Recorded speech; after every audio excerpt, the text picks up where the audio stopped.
এই ভিডিওটা ছিল ঢাকা সফরের চতুর্থ দিন। এই দিনে আমি অভিজ্ঞতা নিয়েছিলাম মেট্রো রেলে চড়ার, বান্ধবীর বাসা মিরপুরে যাওয়ার। সেটা নিয়েই থাকছে পুরো ব্লগটি।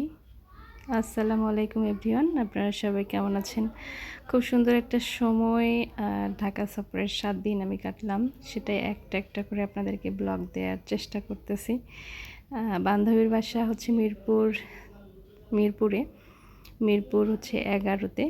সেখানে আমরা সিএনজি করে যাচ্ছি, সিএনজি ভাড়া করে যাচ্ছি। আসলে ওয়েদারটা ঢাকার মোটামুটি ভালো ছিল, আজকে একটু হালকা হালকা বৃষ্টি, সেই বৃষ্টির মধ্যেই রওনা দিলাম। এখন সিএনজিতে যদিও আমার একটা অস্বস্তি লাগে, তারপরও কিছু করার নাই। এরপরে এখানে তার জন্য একটা বড় মাছ, রুই মাছ নিলাম এবং একটা আইসক্রিম নিয়েছি। আইসক্রিমের ভিডিও অবশ্য আমার নেওয়া হয় নাই। এরপরে সে দুপুরে আমাদের জন্য অনেক আয়োজন করেছে। সেই সাথে আমাদের সাথে সাথে আর একজন বান্ধবীকে সে দাওয়াত করেছিল, ইসমাত।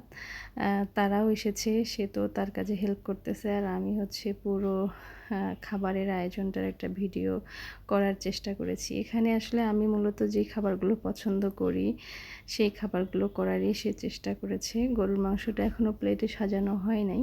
রোস্ট করেছিল, সুরমা মাছ করেছিল এবং পোলাও, আরও অনেক ভ্যারাইটিস আইটেম। সে অবশ্য পাক্কা রাঁধুনি, তার রান্না মোটামুটি আমরা পছন্দ করি। স্যার তো অনেক প্রশংসা করে তার রান্নার, এবং সে একটা একটা করে বলে দিচ্ছে যে এটা রান্না করেছি, ওটা রান্না করেছি, এবং সে আমাদের যাওয়াতে অনেক খুশি। আর আমরা তো মজা করে পেট ভরে খাওয়ার চেষ্টা করতেছি, আর গল্প হাসি চলতেই আছে আমাদের পাশে।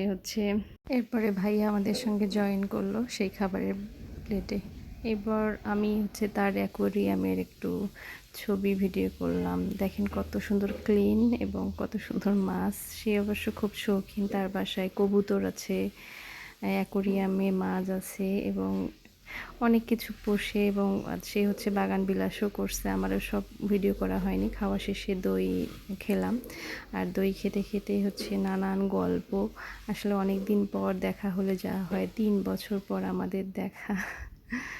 আমার বান্ধবী তো ক্যামেরায় আসতে চাচ্ছিল না, সে বলতেছে যে আমি সেজে গুজে নেই। আমি বলছি না, তোকে এমনিতেই অনেক সুন্দর লাগতেছে। পরে সে আবার রেডি হয়ে ক্যামেরায় আসলো এবং আমরা সুন্দর করে ভিডিও করলাম। আর সে কিন্তু তার ক্রিয়েটিভিটি অনেক। সে চুড়ি বানাতে পারে, এবং চুড়ি নিয়ে তার একটা পেজও আছে, আমি মেনশন করে দেব। আর সবাই যদি এই চুড়িগুলো পছন্দ করেন তাহলে তার পেজে গিয়ে ইনবক্সে নক দিয়ে কিন্তু অর্ডার করতে পারেন।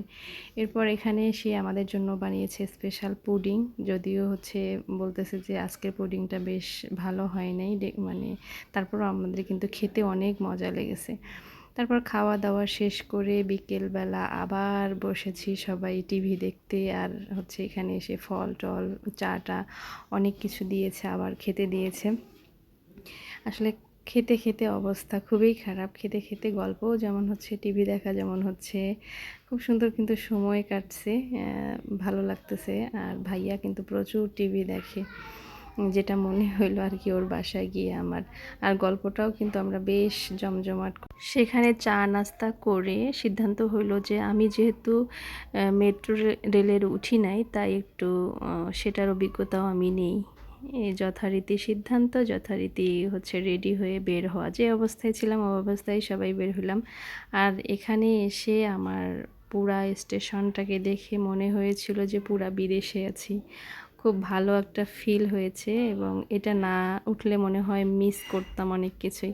তারপর আমার বান্ধবী, ও তো দীর্ঘদিন ধরেই ঢাকায় থাকে, ও অনেক এক্সপার্ট, প্রায় 16-17 বছর ধরে সে ঢাকায় আছে, এবং সে টিকিট করলো। তার কার্ড আছে, আমাদের তো কার্ড নেই। সেই সব ম্যানেজ করে আমরা শুধু জাস্ট পাশে দাঁড়াইছিলাম। আসলে লাইন ধরতে হচ্ছে, এবং সে সব টিকিটেই করলো। এই যে টিকিট কাটা শেষ করে আমরা ট্রেনের জন্য অপেক্ষা করব। এখানে আবার হচ্ছে একটা শো করে আমাদেরকে হচ্ছে প্রবেশ করতে হচ্ছে, মানে যেই টিকিটটা কাটলাম সেটাই এই যে এখানে মেশিনে শো করাইতে হচ্ছে, তারপর আমরা ঢুকতে পারলাম মেইন স্টেশনে, যেখানে আমরা ট্রেনের জন্য অপেক্ষা করব। অলরেডি একটা ট্রেন যাচ্ছিল, সেটার দ্রুত একটা ভিডিও নেওয়ার চেষ্টা করেছি। তারপরে এখানে টাইম দেয়া আছে কতক্ষণ পর হচ্ছে ট্রেনটা আসবে। মোর বাসা হল ডিমলা, তুই আছিস ঢাকাত।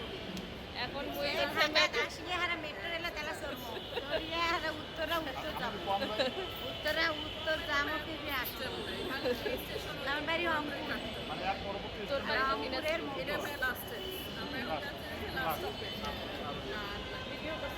হ্যাঁ।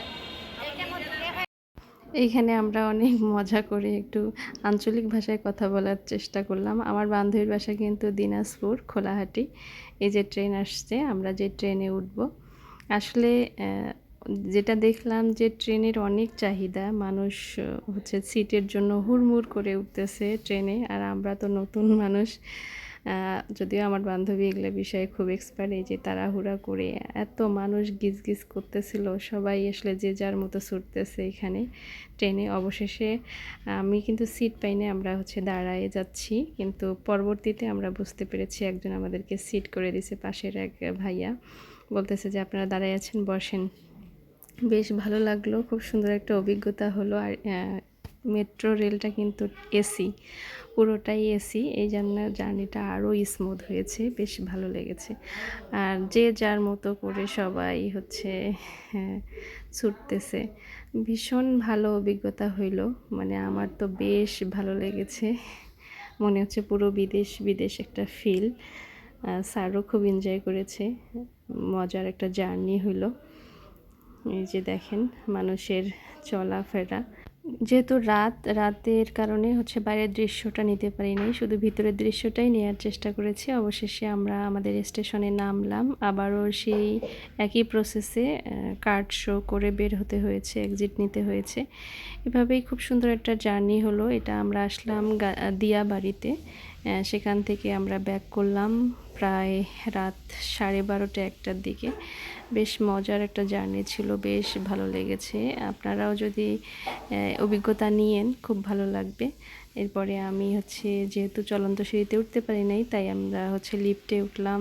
এই যে ক্লান্ত শ্রান্ত, কিন্তু তারপরও অনেক শান্ত একটা প্রশান্তির মন ছিল। এরপর ওর বাসায় এসে ও চা বানাই দিল কড়া করে একটা।